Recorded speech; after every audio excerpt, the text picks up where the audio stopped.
hello लोगोफोर खुलुमबाय नोंथांमोनखौ गिबियावनो गासैखौबो चेनेलाव बरायना लाग्रोनाय जाबाय लोगोफोर आं नोंथांमोननि थाखाय मोनसे गोनां आपडेट लाबोदों दा बेनिखायनो नोंथांमोना गासिबो बे भिडिअखौ एसे जोबजासिम नायलांलाबानो जाबाय जाहाथे नोंथांमोना मा आपडेट हरनो नागिरदों बेखौ नोंथांमोना गासिबो मिथिनो हायो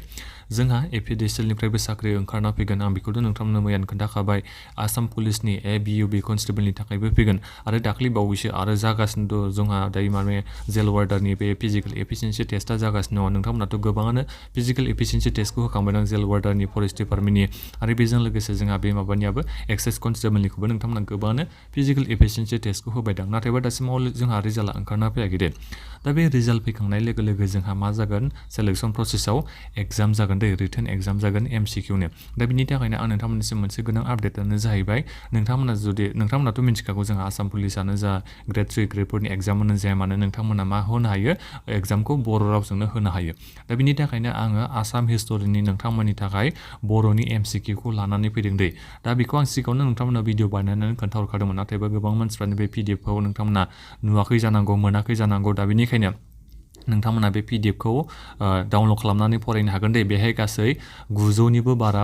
बर'नि MCQ दङ आसाम हिस्ट'रिनिल' नङा बेहाय आसामनि GKबो दङ जेनेरेल नलेजनिबो कुइसन दङ भारतनि माखासे गोनां जारिमिननि MCQबो दङ दा बेनिखायनो नोंथांमोना बेखौ एसे डाउनलड खालामनानै फरायबानो जाबाय बे PDF लिंकखौ आं नोंथांमोननिसिम भिडिअनि डिसक्रिपसनाव होनानै दोनदों दे आसाम हिस्ट'रिनि बेहाय गोबांथार कुइसन दङ माखासे गोनां कुइसनफोरखौ आं बेहाय बर' रावजोंनो नोंथांमोननि थाखाय सेलेक्ट खालामनानै लाबोदों नोंथांमोना बेखौ एसे फरायबानो जाबाय नाथायबा मोनसे खोथा दे बे PDFखौ बानायनायाव एसे टाइमबो लादों नालाय दा बेनिखायनो नोंथांमोना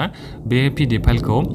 50 रां होनानै नोंथांमोना बेखौ बायनानै नोंथांमोना फरायनो नांगोन दे बेहाय गासै 900थानि बारा जोंहा PDF दङ दे नोंथांमोना बेहाय लिरनानैबो होखादों आं नोंथांमोना नायनो हागोन गासिबो बे एग्जामनि थाखाय बे इउजफुल जागोन दे आसाम पुलिसानो जा बे ABUबोनो जा कनस्टेबल DHS DME फरेस्ट डिपार्टमेन्टआनो जाया मानो ग्रेड 3 ग्रेड 4 नि एग्जामानो जाया मानो गासिबो जोंहा बे कम्पिटिटिभ एग्जामनि थाखाय बेयो मोनसे गोनां PDF दे दा बेहाय नोंथांमोना जुदि आसामनि जायखिजाया नोङो कम्पिटिटिभ एग्जामखौ होनो सानोबा नोंथांमोना मा कुइसना मानिफ्राय फैखायो जेब्लायबो आसाम हिस्ट'रिनिफ्राय MCQ फैखायो दा बेनिखायनो नोंथांमोना बे MCQखौ बायनो हागोन दे बे PDF फाइलखौ बायनो हागोन नोंथांमोना 50 रुपिस होनानै नोंथांमोना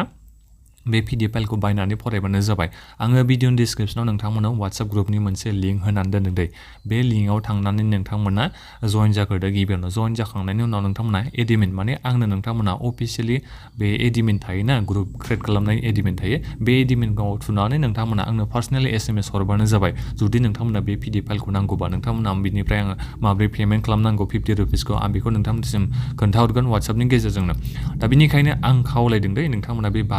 50 रुपिसनिल'सो बे PDF फाइला दा बेनिखायनो बारा गोबांनि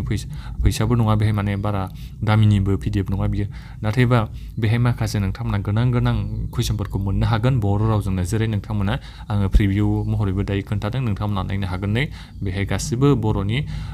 माने आसाम हिस्ट'रिनि बर'नि MCQ दङ अननानै नोंथांमोना गासिबो बे PDF फाइलखौ डाउनलड खालामनानै एसे फरायबानो जाबाय गासिबो एग्जामनि थाखाय बियो खामानि होगोन दे दा नोंथांमोना बेखौ 50 रुपिस होनानै बायनांगोन WhatsApp लिंकखौ आं भिडिअनि डिसक्रिपसनाव होनानै दोनबाय बेहाय जइन जानानै नोंथांमोना आंनो पार्सनेलि SMS हरबानो जाबाय नोंथांमोना जुदि PDF फाइलखौ नांगौबा दा बेखिनियानोमोन गोजोन्थों